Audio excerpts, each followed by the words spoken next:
The OnePlus 8 series is going to launch in just a couple of hours from now. So in this video, I'll discuss all of the leaks and rumors as well as some of the confirmed stuff from OnePlus to let you know about this new device. First up, the display. So, the OnePlus 8 Pro will be using a 6.78 inches 120Hz OLED display manufactured by Samsung, while the OnePlus 8, the regular variant, will be having a 6.55 inches 90Hz OLED display also manufactured by Samsung. Another thing to note, the OnePlus 8 Pro will support Quad HD Plus resolution at 120Hz as well, while the regular OnePlus 8 will only support up to Full HD Plus resolution at 90Hz. The displays are going to be really good as Samsung makes one of the best displays in the market, and DisplayMate has tested the OnePlus 8 Pro's display and says it's the best display it's ever tested on any of the smartphones. To power the display, there is going to be a 4510 mAh battery on the OnePlus 8 Pro and a 4300 mAh battery on the OnePlus 8. The battery sizes seem a little small to me considering they have high refresh displays, but due to the OnePlus optimizations, I don't think it's going to be that big of a deal.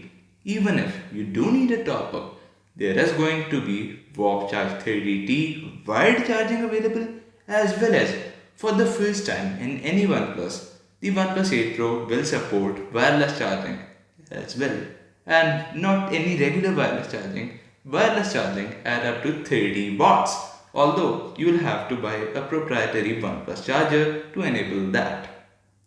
Only the OnePlus 8 Pro is going to support the wireless charging, not the 8. That's confirmed by OnePlus, by the way. Alright, so next up, the cameras. On the back of the device, the OnePlus 8 Pro is going to have a quad camera setup, while the OnePlus 8 is going to have triple rear cameras. The main camera on both the OnePlus 8 Pro as well as the 8 is going to be of 48 megapixels, and the OnePlus 8 Pro is going to have an ultra wide of 48 megapixels as well, both being Sony sensors. Then there's going to be an 8 megapixel 3 times telephoto camera which enables 5 times hybrid zoom as well, and a 5 megapixel color filter sensor. The two cameras, as I said, the OnePlus 8 as well has a main camera of 48 megapixels similar to the OnePlus 8 Pro. The other two are of 16 megapixels and of 5 megapixels. I hope the camera software this time is better because OnePlus is really good as a company in all of the things except for the camera software. Next up, the performance. They are both going to be powered by the Qualcomm Snapdragon 865 5G. So that means performance is going to be top notch.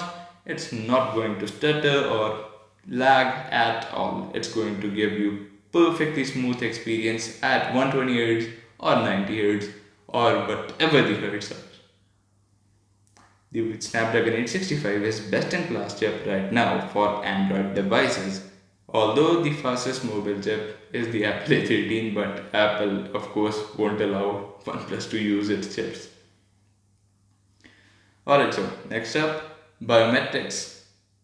They are both going to have a similar in-display optical fingerprint sensor, which is convenient and really good. There is also going to be a face unlock available, but it's not going to have 3D sensors, so it's just going to basically take a picture and match, which is not the most secure option.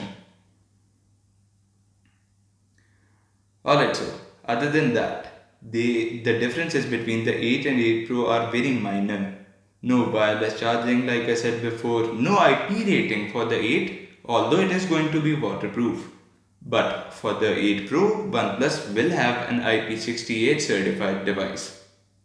Overall, from the leaks, it looks like these are going to be one of the best devices of 2020, but they are going to carry a hefty price tag, with the OnePlus 8 Pro starting at around $1,000 mark.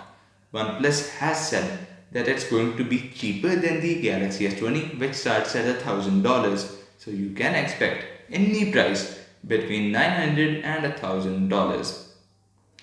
I guess that concludes the leaks and rumors. The things I did not cover in this video are basically redundant. 8 gigs or 12 gigs of RAM, 256 gig up to 256 gigs of storage. We all know that. So yeah, it's going to be a metal and glass design. So that concludes the leaks and rumors as well as some of the confirmed stuff from OnePlus. Thanks for watching and I'll catch you in the next one.